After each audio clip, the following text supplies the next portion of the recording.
اللہ تعالیٰ نے انسان کے مقدر میں سب لکھ دیا ہوتا ہے، تو آخر یہ تقدیر کیا ہے؟ اس پر پہلے بڑی باتیں ہو چکی ہیں۔ پھر اصل میں سوال اس جگہ پر آ جائے گا کہ کیا ڈیسٹنی، مقدر، چانس ہے یا چوائس ہے؟ اور یہ سوال چلتے چلتے وہیں جا کر رکے گا کہ انسان کی زندگی میں تقدیر کا کتنا حصہ ہے اور تدبیر کا کتنا حصہ ہے۔ ہندی کا مشہور قول ہے کہ جے کو رام دلدر دے، پہلے مت وا کی ہر لے، یعنی جس کو تکلیف ملنی ہوتی ہے تدبیر سے پہلے اس کی مت مار دی جاتی ہے، یعنی کہ اگر وہ بات تقدیر میں نہ ہو تو پھر تدبیر میں بھی وہ بات نہیں آتی۔ گویا کہ حسن تدبیر بھی تقدیر ہے، ورنہ ساری تدبیریں غلط ہو جائیں گی، اور پھر انسان کہے گا کہ میں نے چاہا تھا کہ ایسا ہو جائے اور وہی تباہی کا باعث بنا۔ یہ عام مثال ہے کہ ایک آدمی نے ایک چیز چاہی، مثلا دولت چاہی، اور وہ حاصل ہو گئی۔ اول تو اللہ تعالیٰ معافی دے کہ آپ دولت کو پسند کرو۔ فرض کرو کہ ایک شخص نے دولت چاہی اور ضد کی کہ مجھے دولت چاہیے اور مجھے یہ سخت درکار ہے، اور اس کو دولت حاصل ہو گئی۔ اگر کبھی اس کو ہوش یا خیال ہو تو اسے پتہ چلے گا کہ ایک خواہش کے پورا ہونے میں 10 ضروری اشیاء ترک ہو گئیں۔ پیسہ کمانے والے دوسرے گاؤں، دوسرے شہر چلے جاتے ہیں، بلکہ پردیس میں چلے جاتے ہیں، یعنی وطن کی محبت کو پیسے میں کنورٹ کر لیا۔ تو پیسے کے لیے وطن کی محبت، بھائی سے جدائی، بلکہ ایمان سے بھی جدائی ہو سکتی ہے، اور بعض اوقات تھوڑا سا دین بھی بیچ دینا پڑتا ہے۔ آپ تعجب کیوں کرتے ہیں؟ لوگ ایمان بھی بیچتے رہتے ہیں۔ مثلا ملاوٹ کیا ہے؟ یہ دین کا بیچنا ہی تو ہے۔ پیسے حاصل کرنے کے لیے جھوٹ بولنا کیا ہے؟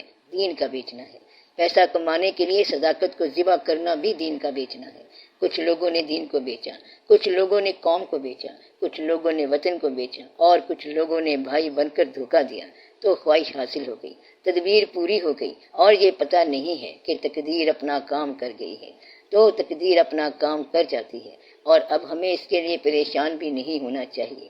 اگر تقدیر اتنی کروئل ہے، ظالم ہے، تو ہم کیا کریں؟ میں آپ کو راز کی ایک بات بتاتا ہوں کہ اگر تقدیر کو کسی کا عمل سمجھو گے تو پھر بات سمجھ نہیں آئے گی۔ تو بات کیسے سمجھ آئے گی؟ کہ اگر خدا اور بندے میں مقابلہ ہو رہا ہے تو تدبیر اس کے خدا کا فیصلہ ہے۔ کس کا فیصلہ ہے؟ یہ میرے خدا کا فیصلہ ہے، اور بس یہ مجھے منظور ہے۔ اب آپ کی مرضی ہے کہ آپ خود ہی اپنے آپ کو تقدیر کہہ دیں، یعنی کہ جو اللہ کو پسند ہے وہ ہمیں پسند ہے۔ ایک دفعہ ایک درویش کو کسی نے کہا کہ اگر آپ کو دنیا کی بادشاہی دے دی جائے تو 24 گھنٹے کے اندر اندر آپ اس میں کیا تبدیلی کریں گے؟ تو اس درویش نے کہا میں تو جو کی توں واپس کر دوں گا۔ تو اصل بات یہ ہے کہ جو کچھ اللہ نے کیا ہے میں اس پر اتنا راضی ہوں، اتنا راضی ہوں کہ اس میں امینڈمنٹ ترمیم نہیں چاہتا۔ اگر اللہ آپ کو مل جائے اور کہے کہ بول کیا چاہیے، تو آپ اس سے کہنا کہ تیری رضا چاہیے۔ تو پھر تقدیر جو ہے وہ آپ کی اپنی ہے، بلکہ آپ خود کاتب تقدیر ہیں، ورنہ جب تک ڈیمانڈ آپ کے پاس ہے تو نہ آپ کو خدا ملے گا اور نہ خواہش پوری ہوگی۔ یہ میری آپ کو وارننگ ہے کہ جب تک آپ نے اندر خواہش رکھی ہوئی ہے وہ تو ایسی بات ہے کہ ہم داستان عشق مکمل نہ کر سکے، آغاز رہ گیا کبھی انجام رہ گیا۔ تو بات یہ ہے کہ کبھی بھی کسی آدمی نے تمام کام پورے نہیں کیے، کار دنیا کسے تمام نہ کر، تو کسی نے بھی آج تک ہر کام مکمل نہیں کیا، روتے ہی گئے جو بھی آئے اور دوسروں کے مال کی حفاظت کی ہے۔ بزرگ بڑی بڑی باتیں کہتے ہیں اور کہتے ہیں کہ جتنی بڑی خوشی ہوگی اتنا بڑا غم بنے گا۔ کہتا ہے کہ وہ کام ہو گیا جو میں نے چاہا تھا، تو وہ بولا اس کے انہونے کا انتظار کر۔ کہتے ہیں کہ خوشی برف کا بلاک ہے اور آپ نے برف کا بہت بڑا بلاک خریدا ہے۔ کہتا ہے اب تو دھوپ نکلنے کا انتظار کر، جب دھوپ نکلے گی اور برف پگھلے گی تو خوشی رخصت ہو جائے گی۔ تو پھر اسی طرح خوشیاں رخصت ہو جائیں گی اور آپ پریشان ہو جائیں گے۔ لوگ اپنے وطن میں ایک فخر والی زندگی گزارنے کے لیے پردیس کے دھکے کھاتے ہیں، اور ایسا ہوتا رہتا ہے۔ تو پھر تقدیر کیا ہوئی؟ آپ کا فیصلہ۔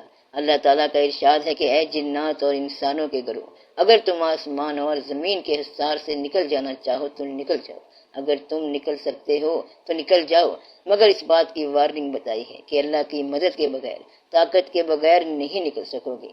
اب وہ چیزیں جن سے آپ نہیں نکل سکتے وہ آپ گن لو، میتھمیٹیکل طریقے سے، یعنی حساب کے ساتھ گن لو۔ یعنی کوئی اپنے قد سے نہیں نکل سکتا، قد آپ کا یہی رہے گا، تو یہ کیا ہوگا؟ تو تو یہ قد کی حد ہے۔ تو جب آپ قد کی حد پہ آ جائیں تو اس کو آپ تقدیر کہہ دیں۔ اسی طرح وجود کی حد پہ آ جائیں تو یہ تقدیر ہے۔ آپ کو 2 آنکھیں مل گئی ہیں اور تیسری کی ضرورت ہے اور وہ نہیں ملتی، تو یہ کیا ہے؟ یہ حد ہے۔ مثلاً آپ چاہتے ہیں کہ آپ کی اجازت کے بغیر کوئی بال سفید نہ ہو، مگر بال آپ کی اطلاع کے بغیر سفید ہو جائیں گے۔ اگر آپ چاہتے ہیں کہ غم سے مرنے سے بچ جائیں تو اگر یہ قبول ہو جائے کہ آپ نہیں مریں گے تو آپ کے پیارے مر جائیں گے۔ غم اپنی موت کا تو ہے ہی نہیں، تو غم کیا ہے؟ غم عزیزوں کی موت ہے۔ دعا کریں کہ اللہ آپ کے عزیزوں کو زندہ رکھے، آمین۔ اگر وہ عزیز نہ رہا، گویا کہ مرا وہ اور غم آپ کو دے گیا، حالانکہ کیا وہ لیکن غم آپ کو دے گیا، اور جاتے وقت کہتا ہے کہ میں جا رہا ہوں اور یہ پوٹلی آپ سنبھالو۔ آپ نے پوچھا کہ یہ ہے کیا؟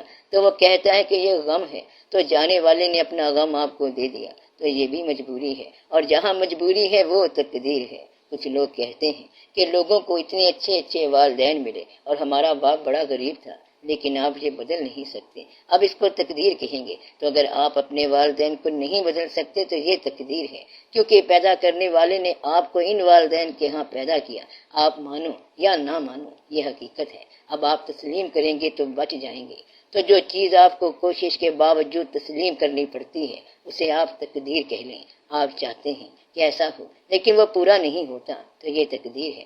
آپ دنیا میں جہاں مرضی شادی کریں لیکن یہ شادی ایک ہی دفعہ ہوگی، یہ تدبیر ہے، اور یہ چوائس ہے، بے شمار چوائس ہے، لیکن ہوگا کیا؟ وہی جو تقدیر ہے، اللہ تعالیٰ نے ضرور لکھا ہوا ہے، اور یہ آپ کے اختیار میں ہے کہ آپ کو جو پسند ہو اس سے شادی کر لو۔ بندہ خوش ہوتا ہے کہ تدبیر کروں گا، مرضی کروں گا، پھر وہ کارڈ پہ لکھا ہوا اٹھا لاتا ہے کہ میں یہ چن کر لایا ہوں۔ اس نے کہا کہ پرچی کھول کر دیکھو تو اس میں وہی نام لکھا ہوا تھا۔ کتنے ہی مشہور واقعات ہیں کہ جن سے پتہ چلتا ہے کہ یہ فیصلے تو وہاں لکھے ہوئے ہیں اور یہی تقدیر ہے۔ حادثہ حفاظت کے باوجود ہو جاتا ہے تو یہ تقدیر ہے۔ حادثہ کیا ہے؟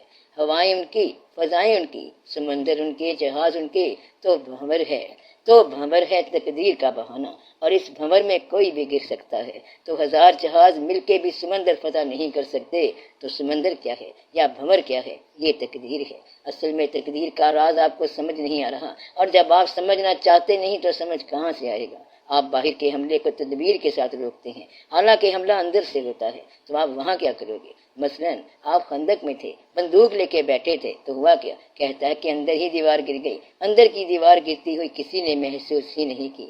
مثلاً کوئی کہتا ہے کہ اچانک بیٹھ گیا، پوچھا کہ کون؟ تو کہتا ہے کہ بادشاہ سلامت، یعنی میرا دل۔ کہتا ہے کہ دل جو ہے ڈوبا جائے ہے، تو کبھی کبھی انسان کا اپنا دل بیٹھ جاتا ہے۔ ایسا بھی ہوتا ہے کہ جب انسان کسی کے سامنے جاتا ہے تو اسے کچھ ہوش نہیں رہتا۔ اس سے پوچھا کہ پھر آگے کیا ہوا؟ تو وہ کہتا ہے کہ پتہ نہیں آگے پھر کیا ہوا۔ تو میں آپ سے یہ کہہ رہا ہوں کہ یہ وہ چیزیں ہیں جو آپ کے اختیار میں نہیں ہیں لیکن آپ کے ساتھ ہوتی جا رہی ہیں۔ بندہ دفتر جا رہا ہے، بندہ سیر کرنے جا رہا ہے، بادشاہ ہے، راج کرتا جا رہا ہے، اور چلتے چلتے اس نے کہیں سے آواز سن لی، خوبصورت آواز، تو اس کے پاؤں وہیں رک گئے۔ تو یہاں تقدیر آ گئی، کیونکہ آواز سن کر وہ ڈوب گیا، آواز نے اس پر جادو کر دیا۔ اب اس آواز کی تلاش میں وہ سرگرداں ہیں، جسے وہ کہتے ہیں، جیسے وہ کہتے ہیں کہ ایک بار سنا تھا، اب دوبارہ سننے کی خواہش ہے۔ تو اب یہ کیا ہے؟ یہ تقدیر ہے۔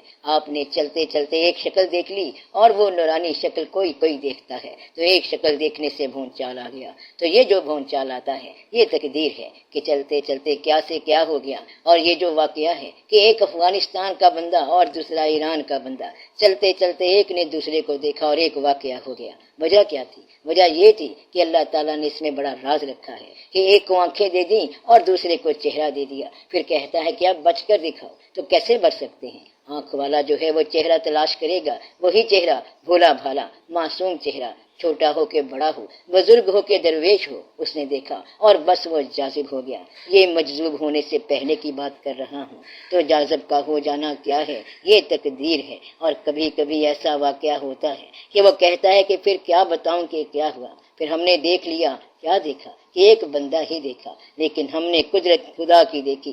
تو بندے میں قدرت خدا کی دیکھنا یہ تقدیر ہے، یعنی کہ انسانی چہرے میں پوری کائنات نظر آ گئی۔ اب میں آپ کو بزرگوں کی باتیں بتاؤں کہ وہ کہتے ہیں کہ عرفان عبادت سے ملتا ہے، زیادہ عبادت سے ملتا ہے، اور عبادت کرو تو ملتا ہے، منزلوں سے ملتا ہے، مسافرت سے ملتا ہے، گھر سے باہر نکلنے سے ملتا ہے، بڑی بڑی جگہوں سے ملتا ہے۔ تو گویا کہ صرف دیکھنے سے بھی مل جاتا ہے۔ تو وہ دیکھنا جو ہے وہ کیا ہے؟ وہی تقدیر ہے۔ اگر کوئی شعیب آئے میسر، شوانی سے کلیمی 2 قدم ہے، تو وہ شعیب علیہ السلام کیا ہوتے ہیں؟ یہ تقدیر ہوتے ہیں، ورنہ تو آپ ہر طرف پھرتے رہتے ہیں، لیکن اس طرح کوئی نہیں ہو سکتا۔ تو تقدیر کیا ہوئی؟ اس کا میسر ہو جانا جس کے دل میں آپ بھا گئے اور جس نے آپ کو دیا راز اور آپ پا گئے منزل، تو یہ تقدیر ہے۔ ایسے شخص سے اگر پوچھے کہ تو نے کہاں سے پایا ہے، تو وہ کہتا ہے کہ مجھے تو پتہ نہیں ہے، دینے والے کو پتہ ہوگا، بس اس نے کان میں کچھ کہہ دیا اور میں نے راز پا لیا۔ کسی نے اقبال رحمت اللہ کے کان میں کہہ دیا کہ تو کدھر بھٹکتا پھرتا ہے، ادھر دیکھ کیا ہے، اور وہ پتہ نہیں کیا سے کیا بن گیا۔ تو گویا کہ یہ وہ راز ہیں جو آپ کے بس میں نہیں ہیں۔ تو کیا کیا چیز آپ کے بس میں نہیں ہے؟ قد، حد، ماں باپ، رنگ، روپ، رشتہ، وہ زمین جہاں پیدا ہونا ہے۔ پھر ایک اور چھوٹی سی چیز ہے کہ پیدا ہونے کی تاریخ اور پھر یوم وصال، یہ بھی تقدیر ہے۔ اور پھر بتانے والے نے بتایا کہ کوشش کے باوجود بھی غریبی ملے گی اور پیسے کے بغیر وقت کٹ جائے گا، وہ چاہے گا تو پیسہ ملے گا، عزت اور ذلت بھی ادھر سے ملے گی اور زندگی اور موت بھی ادھر سے ہے۔ یہ اللہ کے کام ہے۔ اگر نہیں تو پھر آپ اپنی مرضی سے پیدا ہو جاؤ، اور ایسا تو کر نہیں سکتا۔ چلو اپنی مرضی سے مر جاؤ، لیکن نہیں تو جب زندگی اچھی طرح سے سمجھ آتی ہے کہ یہ زندہ رہنے کا طریقہ ہے، تو ادھر سے آپ کا ٹائم اپ ہو جاتا ہے۔ پھر وہ کہتا ہے کہ آپ کا ٹائم ختم۔ آپ کو بات تو سمجھ آ گئی ہے، لیکن وقت ختم ہو گیا ہے۔ مثلاً کوئی کہے کہ باغ کی سیر کرو کیونکہ بڑا خوبصورت باغ ہے، کہتا ہے کہ جب پھولوں کی سمجھ نہ آئے تو پھر باغ کیا ہوتا ہے اور سیر کیا ہوتی ہے؟ پھر کہتا ہے کہ ہم سیر کرتے کرتے یہاں تک پہنچے کہ پھولوں کے اندر رنگ نظر آ رہا ہے، لیکن جب رنگ نظر آ گیا تو پھر آواز آ گئی کہ تیرا وقت ختم ہو گیا ہے۔ تو اس کی کیا خبر کہ وقت ختم ہو جائے گا؟ کون سا دوست کب ملے گا؟ کون سا چہرہ کب پسند آئے گا؟ دینے والا کہاں سے آئے گا؟ لینے والے کہاں سے آئیں گے؟ اور یہ دیکھ کے تیرے گھر میں پیسے کے باوجود بیٹا پیدا نہیں ہوا، یہ تو کوئی چھوٹی سی بات نہیں ہے۔ آپ کسی کو تھوڑے سے پیسے دے دیں کہ جی آپ دعا کر دیں، لیکن کائنات ساری ادھر ادھر ہو جائے، مگر جس نے نہیں پیدا ہونا اس نے نہیں پیدا ہونا، تو یہ مقدر ہے۔ آپ یہ بات سمجھ لو کہ جہاں انسان بے بس ہوتا ہے وہاں تقدیر ہے، تو جہاں آپ بے بس نہیں ہیں وہاں آپ کی مرضی ہے۔ یا یوں کہو کہ جو کام ہو گیا وہ تقدیر ہے، اور یہ کہو کہ یہ 2 راستے تھے، میں ادھر بھی جا سکتا تھا اور ادھر بھی جا سکتا، لیکن گیا کہاں؟ تو جدھر گیا یہ تقدیر ہے۔ چوائس سے پہلے تدبیر ہے، اور چوائس کرتے وقت تقدیر کام کر رہی تھی کہ ہم نے وہ چنا جو چنا، وہ مصیبت کا بار ہمارے حصے میں آیا، بس پھر وہ وہاں سے پریشان ہو گیا۔ کیا تقدیر بدل جاتی ہے؟ کہتے ہیں کہ بدل جاتی ہے، لیکن بدلنے کے بعد جو حاصل ہوا اس کا نام ہے تقدیر۔ بدلنے سے پہلے وہ تقدیر تھی ہی نہیں، بدلنے سے پہلے امکان تھا۔ اب یہ بات آپ یاد رکھنا۔ تو بدلنے سے پہلے کیا ہے؟ امکانات، اور ہم امکانات میں ہیں، لیکن جو ہو گیا تو وہ اب مقدر ہے۔ آپ یہ کہیں کہ مقدر کو بدلنے والا ہمارا اپنا ہے، جو اس نے بنایا ہم کو بھی وہی پسند ہے۔ اس نے کہا تھا کہ شام کو جانا ہے، لیکن ہم وہاں دوپہر کو جا بیٹھے کہ آپ نے بلایا تھا۔ تاڑی مار اڑانا باہو، اسی آپے اڈن ہارے ہو، یعنی تو ہمیں ڈرا کے نہ بھگا، بلکہ ہم تو خود ہی جانے کے لیے تیار ہیں۔ تو ہم تو پہلے ہی تیار ہیں، تو آپ اس کے ساتھ صلح رکھو، تقدیر کو تسلیم کرو اور تدبیر کرتے جاؤ اور اپنے آپ کو اس کے حوالے کرو۔ وہ کہتے ہیں نا کہ trust God and keep your powder dry, یعنی خدا پر بھروسہ رکھو اور اپنی توپ کا بارود خشک رکھنا۔ ایسا نہ ہو کہ بارود ہی نہ چلے، تو بارود خشک رکھو، تیاریاں پوری کرو، باقی اللہ پر چھوڑ دو کہ اللہ کیا کرتا ہے اس کو کرنے دو۔ تو یہ ہے تقدیر اور مقدر۔ جس طرح آپ برحق ہیں اسی طرح مقدر برحق ہے۔ آپ کسی کا مقدر ہیں اور کوئی آپ کا مقدر ہے۔ ایک بندہ ہاتھ دکھا رہا تھا تو وہ کہتا ہے کہ تیرا مقدر ٹھیک نہیں ہے۔ پاس ہی ایک بندہ بیٹھا تھا، وہ کہتا ہے کہ اس کا ٹھیک ہونا میری زبان میں ہے، میں کہوں گا تو ٹھیک ہو جائے گا۔ تو انسان کا آدھا مقدر لوگوں کی زبان میں ہوتا ہے، دعا دینے والے کی زبان میں ہوتا ہے۔ مثلاً آپ بیمار ہوں اور دعا اس نے دی تو آپ ٹھیک ہو گئے، تو آپ کے مقدر کا بہت سارا حصہ جو ہے وہ کہاں ہوتا ہے؟ لوگوں کی زبان پر ہوتا ہے۔ تو لوگوں کی زبان بڑی شے ہے۔ مثلاً کوئی ایک لفظ کہے اور آپ پریشان ہو جائیں گے، تو آپ کا مقدر ایک آدمی ہے اور اس کی زبان میں ہے۔ ماں زندہ ہو تو ماں، پھر باپ، استاد، پیر و مرشد گرو جس سے آپ کا رابطہ ہو اس کی دعا کارگر ہے، تو دعا کیا ہے؟ یہ تیرا مقدر ہے۔ وہ کہتے ہیں نا کہ نگاہ مرد مومن سے بدل جاتی ہیں تقدیریں، تو نگاہ مرد مومن ہی تقدیر ہے، لیکن مومن تقدیر کو بدلتا نہیں ہے، بلکہ کرتا یہ ہے کہ جو مخفی ہوتا ہے اسے ظاہر کر دیتا ہے۔ تو مومن کیا کرتا ہے؟ مخفی کو ظاہر کرتا ہے۔ مومن کبھی اللہ کی رضا کے خلاف نہیں چلتا۔ مثلا مقدر میں لکھا ہوا تھا کہ یہ تو نیک بندہ ہے لیکن آج کل بدی میں ہے، مرد مومن اسے کہتا ہے کہ آپ ادھر چلے جاؤ، اسے کہتے ہیں کہ اس کو مرد مومن مل گیا تو بندہ ہی بدل گیا، مگر وہ تھا ہی دوسری لائن کا بندہ۔ جیسے کہتے ہیں کہ چور کو کتب بنایا گیا مگر وہ تھا کتب ہی، چور بن کر آیا تھا اور اس کی ڈیسٹنی، اس کا مقدر کتب ہی کا تھا، بنانے والے نے ایسے ہی بنا کر رکھا تھا، وہ ادب کے مارے حاضر نہیں ہو سکتا تھا تو اس نے کہا کہ چور بن کر ہی جاتے ہیں، تو یہ ادب کے کرینے ہیں، تو اس نے ایسے ہی آنا تھا، اور کتب بنانے والے نے بنانا تھا تو بنا دیا۔ یہ ہے تقدیر۔ تقدیر بالکل آپ ہی کا نام ہے، آپ کا دوسرا نام ہے، آپ خود ہی کاتب تقدیر ہیں، اور آپ خود ہی مقدر ہیں، اور آپ خود ہی پریشان ہوتے رہتے ہیں۔ تو آپ راضی رہیں، اپنے آپ سے صلح اور اپنے مالک سے صلح کے ساتھ رہیں، یا آپ یہ کر کے دیکھیں کہ اس سے نکل کر دیکھیں، تب زمین و آسمان کا حصار آپ کے گرد ہے، اور جب آپ نکل نہیں سکتے تو میرا خیال ہے کہ آپ سجدہ رضا کریں۔ تو سجدہ رضا کیا ہے؟ تسلیم و رضا کا سجدہ۔ آپ یہ کہیں کہ یا اللہ ہم راضی ہیں، جیسے تو رکھتا ہے رکھ، بس پھر تقدیر آسان ہو جاتی ہے۔ جب مرنا تو ہے ہی، تو بجائے اس کے کہ تقدیر کے ساتھ لڑائی کر کر کے مرو، اس سے بہتر یہ ہے کہ راضی ہو کر مرو، پھر موت نہیں آئے گی، ہرگز نہیں آئے گی، پھر وہاں پر موت کا کیا کام۔ بس اس طریقے پر بہت ساری باتیں ہیں جو ہو سکتی ہیں اور کی جا سکتی ہیں۔ تقدیر بدل جائے تو حاصل بھی ہے تقدیر، آغاز کی پیشانی پر انجام رقم ہے۔ تو جو آپ نے آغاز کر دیا وہی انجام ہے۔ تو یہ عشق کی منزل ہے، اس میں پہلا قدم ہی آخری قدم ہوتا ہے۔ منزل محبوب کا نام ہے، طالب کا تو نام ہی نہیں ہے، وہ تو خود عشق کی منزل طے کر رہا ہے۔